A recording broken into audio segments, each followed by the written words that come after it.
Alright, mga minamahal, yes, it's me again, Alicia nyo. Nagbabalik muli para sa ating panibagong video. So, alam nyo naman, diba, na nagkaroon talaga ng kalamidad. Especially nga po dito sa parting Visayas, kung saan yung main na naapektuhan is yung Cebu.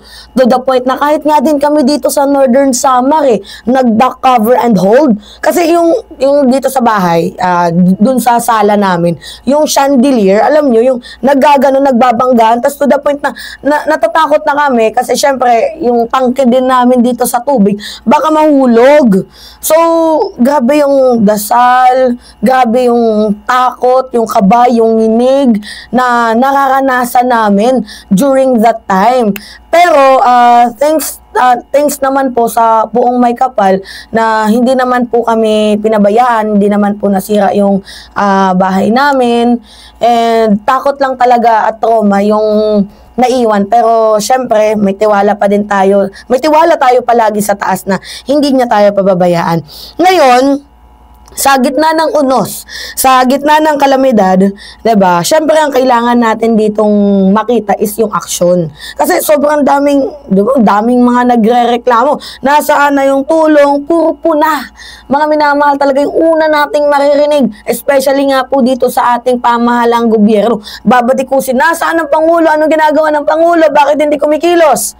Diba? Yan yung unang gagawin ng mga DDS, ang i-bash si President Bongbong Marcos. Pero, mga minamahal, hindi nyo mababash si PBBM dahil yung kanyang inappoint sa PCSO na itong si Boss Mel Robles, abay, kuskus balungos, wala nang rikos-dikos, tumulong agad.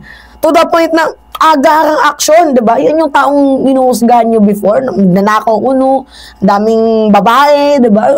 Yung bina-vlog ni Maha Arlican, talagang literal na pinipilipit niya. Itong si, tawag dito, itong si Mel Robles. Tingnan ninyo, nauna pang tumulong. Oh, sabi niya nga, lindol lang yan, nandito kami, tutulong kami. Oh. Meron ako ipapakita mga larawan, ha? Pakita ko sa inyo. Yan, oh, sobrang dami. Oh, diba? PCSO, tatak ng PCSO yan, oh. Ito pa. Diba? Hindi na nga dapat kailangan picturean yan, eh. Diba, mga minamahal? Kasi nakikita naman namin na talagang kumikilos naman ang ahensya ni Mel Robles. Pero wala, eh. Siyempre, sa panahon ngayon, kailangan meron kang resibo. Oh, ito, resibo. Oh, yung mga DDS na puro lang po na. Asan yung mga lelang nyo ngayon?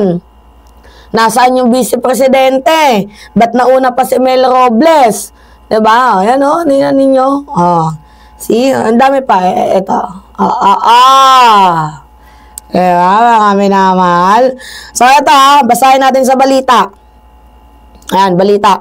Sabi dyan sa balita, karagdagang 2,065 evacuation kits ang kasalukuyang ikinarga ng ating mga magigiting na Coast Guard sa kanilang BRP Gabriela Silang simula alas 6 ng umaga, Oktubre 2. Ang mga nasabing evacuation kits ay dagdag na tulong pamula sa PCSO para sa ating mga kababayang apektado ng lindol sa lalawigan ng Cebu. Bukod sa mga evacuation kits, magpapadala rin ng karagdagang karitimba ang PCSO sa lalawigan ng Cebu at sa tulong ng Philippine Coast Guard. So, simula kahapon, October 1, kahapon yan, nauna nang nakapagpadala ng evacuation kits ang PCSO at mga relief goods sa tulong ng AFP, pati na rin mga authorized agent corporation. So, ang galing talaga ni Mel Robles, no, mga minamahal. Napakalakas kasi ng lindol. Umabot po sa magnitude 6.9. Ang tumama sa Cebu, sa probinsya ng Cebu. At ayon nga po sa Office ng Civil Defense, umabot ng 63 daw ang nasawi. Condolence po ha, sa mga nasawi. At higit sa 150 person daw po, mga minamahal, ang sugatan. And libo-libo din ang nawalan ng tahanan at nangangailangan ng agarang tulong. So ngayon, dito pumapasok, mga minamahal, ang Philippine Charity Swift Office or PCSO. Diba? Agarang tumulong wala nang kuskus balungos, agad silang kumilos, nagatid ng relief operation. Hindi na nila pinagpabukas mga minamahal, hindi na nila pinagmakalawa, kundi agad pagkatapos ng sakuna. Talagang karipas dalagan yung nangyari ngayon sa Presidential Communication Office. At batay mismo sa opisyal na pahayag na inutusan mismo ni GM Robles, ang lahat daw ng branch office at unauthorized agent corporation para magatig ng tulong sa mga apektadong lugar. May mga donasyon din mula sa AAC, Fiona Trading at King Dragon Gaming na mabilis din dumating sa Cebu sa provincial government. So, hindi lang din basta-basta pagkain mga minamahal ang kanila binigay. Nakita nyo naman sa picture na pinakita ko, no? Mga kompletong supplies kits, mosquito nets, plastic mats, pillows, towels, at iba pa na talagang yung mga basic needs. Syempre, nandiyan na din yung foods, yung panchicha. Diba? Lalo pat may mga babies dyan. So, talagang siniguro nila na kahit lamok, hindi makakapasok sa kanilang tinutulugan.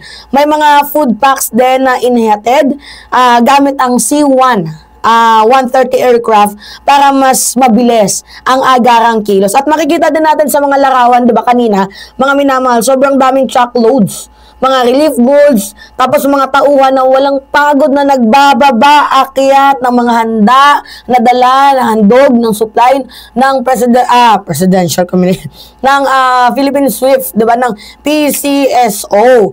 So, ayon din kay Robles, mga minamahal, eto basahin natin tong post. Nasa na tong post? Eto, binabasa natin, Iyan. Yan. Sabi dito sa post na to, our thoughts are with our kababayans in Cebu and the surrounding areas. PCSO is closely monitoring the situation and will extend further assistance to ensure the safety and well-being of those affected. Continue, sabi niya pa, we are working tirelessly to bring comfort during these challenging times. And also, don't forget to pray, mga minamahal, So, bukod pa doon, mga minamahal, narinig nyo naman, diba, na hindi sila tumitigil sa paghatid ng tulong. So, ito ay malinaw na kahit marami ang bumabatikos, mga minamahal, dito nga po kay Mel Robles sa kanyang social media, na ganito daw siya. Tingnan nyo, hindi niya pinapansin. Mas nakafocus lang siya sa pagtulong. Ang iba kasing mga kongresista, inuna pang pagbabangayan kaysa gumawa ng aksyon. Sige ko, Barsaga. Imbes na, okay, hindi niya naman yung lugar. Imbes na tumulong, inuna pa yung bangayan. Etong si Sara Duterte, nasaan ngayon? Diba? Wala nga din ginagawang aksyon nasa na ang ating vice-presidente? Hindi rin natin makita. Nakakaloka, diba? So mga babayan, sanay na tayo dyan sa mga official na, yung binabash. Natural lang yan, diba? Pero ito yung, yung kay Mel Robles, ito yung kagandahan. Si Mel hindi nagtatago. Yung iba, tingnan ninyo, diba? Kapag tago, fight is guilt, diba? Yung ginagawa niya, hindi siya natatakot sa mga kritiko. Hinaharap niya ito, 'di ba? Kaya ang resulta, wala siyang ‘di ba? Tawag dito, wala siyang pangangamba kasi sinasagot niya ang bawat mga katanungan. So, sa nakikita natin ngayon, mas pinipili niyang ipakita yung resulta ng pagtulong, direktang tulong, kaysa yung puro bangayan. Uli, ayaw niya nun. Talagang tulong medikal, direktang serbisyo, relief packs. Yan yung ginagawa ngayon ni Mel Robles. Kaya mga minamahal, siguro dapat nating tanungin ang sarili natin, ano ba yung mahalaga? Yung pambabati ko sa Facebook or yung aktual na pagtulong na ginagawa ng isang public official na hinuhusgahan ng nakararami dahil nga lamang po sa mga paninira ng iba. Siyempre, 'di ba? Mas maganda pa din yung what you see is what you get, 'di ba? Yung tawag dito, to see is to believe. 'Di ba? Mga minamahal. Kaya ngayong araw, bigyan natin ng pagkilala itong si Mel Robles. Maraming salamat, sir. Pasensya na, tawag dito, hindi namin ikaw madalas na maitopic, pero nakita ko lang tong post ng isang kaibigan natin, sabi ko, kailangan nating i-promote to, si Mel Robles, dahil sobrang bilis, agaran, speed pa sa jet ski, ang kanyang ginawang pagtulong. Alright, so yun lamang po, mga minamahal, pahingi lang ako ng comments, likes and share, and also, huwag nyo kalilimutan na i-click ang subscribe, at always nyo pong i-hit ang notification bell. At para sa mga Team Reply, maraming salamat. Kung hindi dahil sa inyo, wala po ako sa posisyon na to ngayon. Maraming salamat mga kababayan at ingat, mga minamahal. Yun lamang po. Okay.